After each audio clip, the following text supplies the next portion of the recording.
Saudara-saudari yang dikasihi Tuhan, bergerak masuk ke pekan kedua masa Advent tahun ini, tema dasar yang menjadi perhatian kita adalah kasih.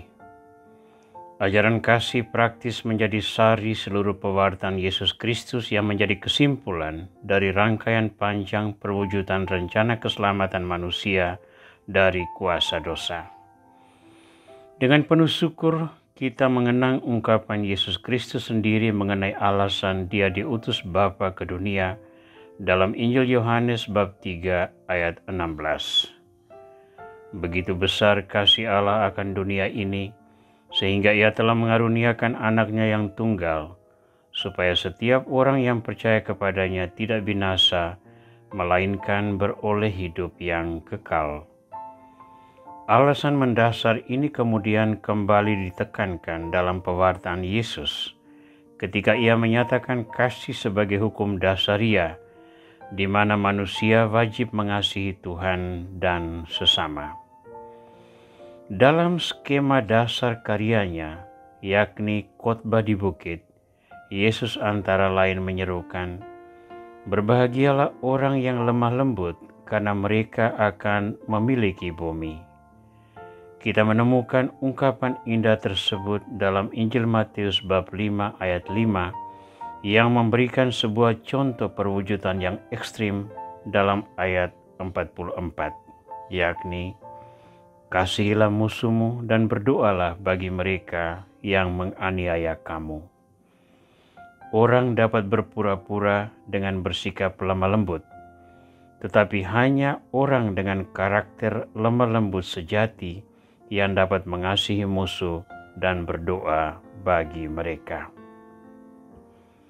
Tema sentral kasih ini akan mewarnai refleksi kita selama pekan ini, di mana kita akan membedah 4 subtema, yakni Allah sumber kasih yang setia, Yesus Kristus pengajar kasih yang berkorban, Roh Kudus penjamin kasih yang memberi hidup, serta karya pelayanan sebagai pengejawantahan kasih ilahi ke dalam hidup konkret manusia.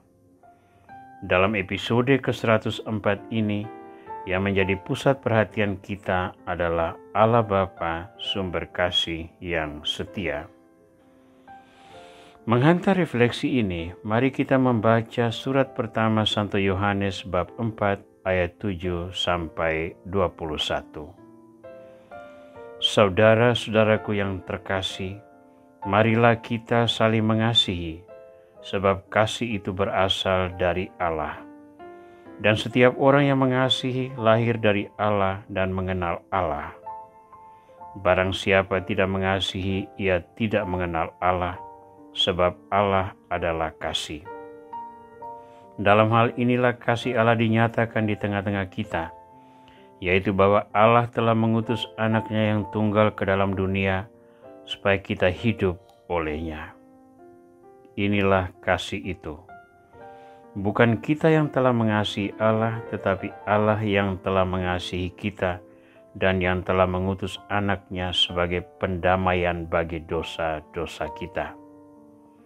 Saudara-saudaraku yang kekasih, jikalau Allah sedemikian mengasihi kita, maka haruslah kita juga saling mengasihi. Tidak ada seorang pun yang pernah melihat Allah. Jika kita saling mengasihi, Allah tetap di dalam kita dan kasih-Nya sempurna di dalam kita. Demikianlah kita ketahui bahwa kita tetap berada di dalam Allah dan Dia di dalam kita. Ia telah mengaruniakan kita mendapat bagian dalam Roh-Nya. Dan kami telah melihat dan bersaksi bahwa Bapa telah mengutus anaknya menjadi juru selamat dunia. Barang siapa mengaku bahwa Yesus adalah anak Allah, Allah tetap berada di dalam Dia dan Dia di dalam Allah. Kita telah mengenal dan percaya akan kasih Allah kepada kita. Allah adalah kasih. Dan barang siapa tetap berada di dalam kasih, ia tetap berada di dalam Allah dan Allah di dalam Dia. Dalam hal inilah kasih Allah sempurna di dalam kita, yaitu kalau kita mempunyai keberanian percaya pada hari penghakiman. Karena sama seperti Dia, kita juga ada di dalam dunia. Di dalam kasih tidak ada ketakutan. Kasih yang sempurna melenyapkan ketakutan. Sebab ketakutan mengandung hukuman, dan barang siapa takut, ia tidak sempurna di dalam kasih. Kita mengasihi karena Allah lebih dahulu mengasihi kita. Jika seorang berkata, "Aku mengasihi Allah," dan ia membenci saudaranya, maka ia adalah pendusta. Karena barang siapa tidak mengasihi saudaranya yang dilihatnya, tidak mungkin mengasihi Allah yang tidak dilihatnya. Dan perintah ini kita terima dari Dia. Barang siapa mengasihi Allah, ia harus juga mengasihi saudaranya. Saudara, gambaran Tuhan yang ditampilkan dalam madah kasih Santo Yohanes memberi kita alasan yang kuat untuk berharap pada Tuhan dan membalas kasih-Nya dengan mengasihi Dia dan sesama kita. Pertama, hakikat Tuhan adalah kasih.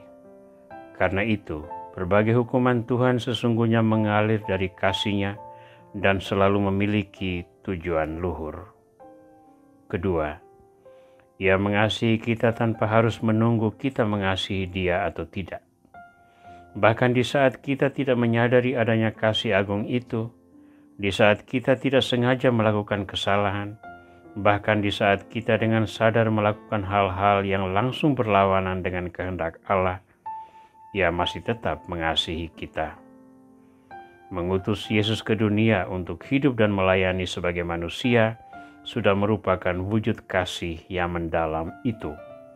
Karena dengan itu manusia melihat langsung contoh kasih Allah yang mau melakukan segala-galanya agar manusia bebas dari perbudakan dosa.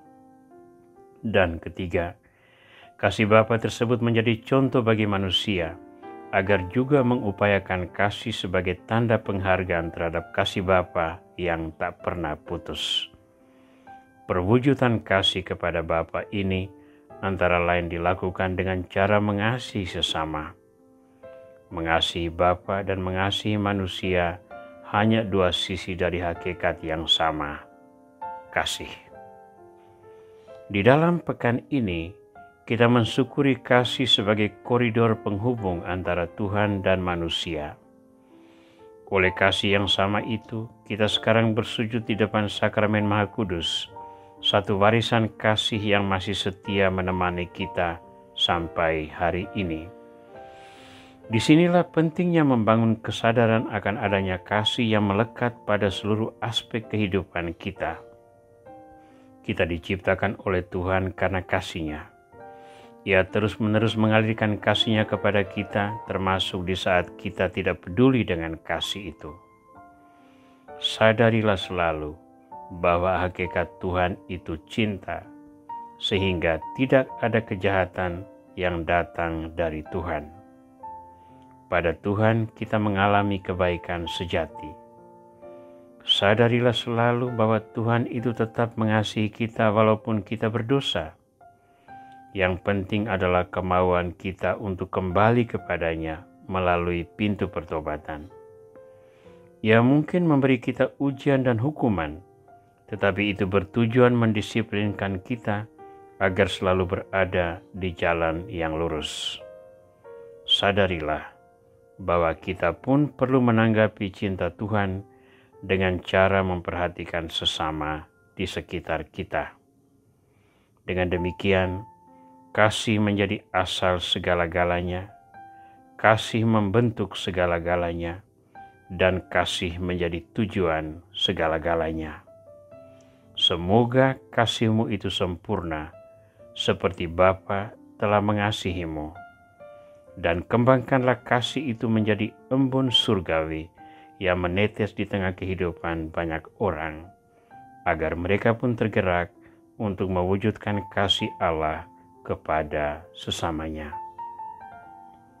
Tuhan Yesus Kristus, oleh pewartaan-Mu yang penuh kasih, Engkau membuka pemahaman kami tentang Bapa yang mengasihi. Karena barang siapa yang percaya padamu, percaya kepada Bapa. dan barang siapa melihat Engkau, melihat Bapa. Sadarkanlah kami selalu ya Yesus, agar menghargai cinta Bapa yang setia kepada kami yang berdosa, dengan cara bertobat dari dosa-dosa kami, mensyukuri karunia cinta-Mu tersebut, dan berbagi peneguhan dan penghiburan dengan sesama kami.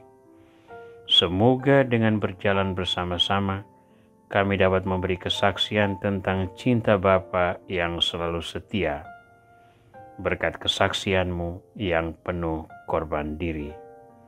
Jadikanlah hidup kami pujian bagi keagungan nama-Mu, kini dan sepanjang masa. Amin.